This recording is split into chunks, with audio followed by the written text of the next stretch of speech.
St. Michael's, even though the world changes, I mean, it doesn't seem to change as fast or as much as other parts do, and I like that. I think a lot of people like that. So, you know, we seem to be getting more and more people on weekends. There's events. We've got every festival you can imagine. You know, when in doubt, we have a festival or a parade. But people love coming here. I just think the thing that makes me feel the best about it is when you walk around town on a busy weekend, you can just see people are happy. I mean, they're just really happy to be here. And my wife and I say it all the time, can you imagine we live here? You know, we don't have to get in the car and drive anywhere to get here. As a commissioner, I think that I try to keep that focus. What am I doing to keep it that happy and that good? But cleanliness, beauty, that's a big thing. One of the things that we're working on that I'm pushing, and the other commissioners are in agreement with, is we just need to make our town as nice looking as we can make it. So we've got a program. The commissioners agreed to spend $250,000 this year as the first installment on maybe a 3 or 4 of those projects to beautify the main Talbot Street, sidewalks and curbs and gutters.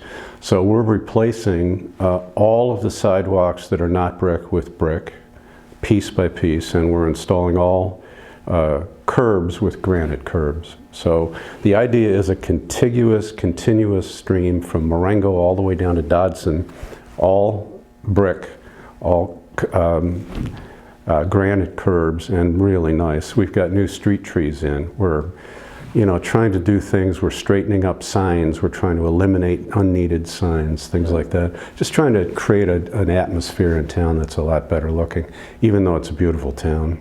You know, Okay, I mean, the town hall is what it is. I mean, I think I'm baffled by some of the stuff that is going on around it. I just don't get it.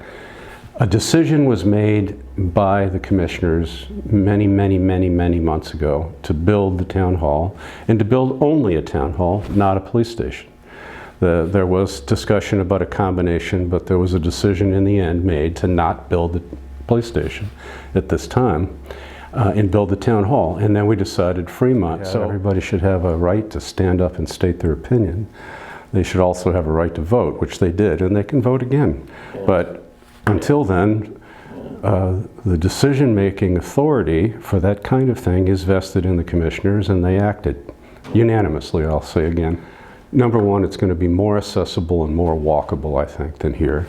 And second of all, it's going to have a much larger, much more effective meeting room that'll hold, I think, even with standing room, is, you know, easily probably 100. Well, the code here is 45 people. I mean, we've had meetings in here that, you know, the line goes all the way out. This is an old brick rancher.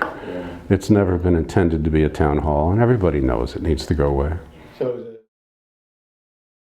We just had a change on the commission, which was bad and good.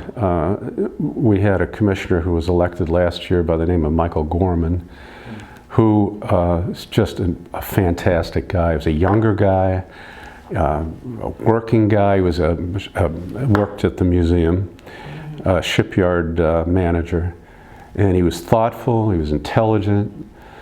He was a really good commissioner. We had him a year, and he took a job out in San Francisco.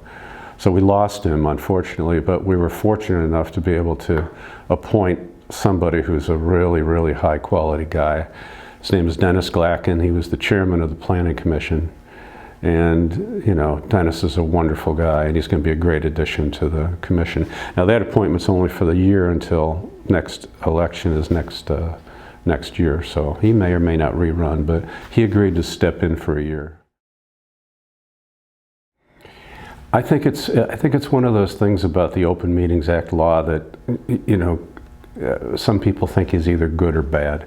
I fall down on the side of it's good. I think that for the sake of transparency, integrity, honesty, and feeling good about your government, you should absolutely know that if a majority of your commissioners are meeting and they're not in a public place, that's not good. You should be able to know it.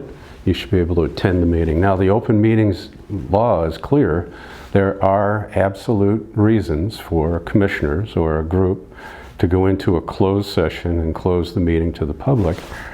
And those are very specific, and we are very, very cognizant of that and careful with it. And, you know, to not violate any of that. So even down to casual conversation, if I walk into a room where there's 2 other commissioners, I get a little, I don't stay in there very long. Look, I'll leave, whatever. You know, I just don't think it's right. I think that the commissioners should be open about all their meetings.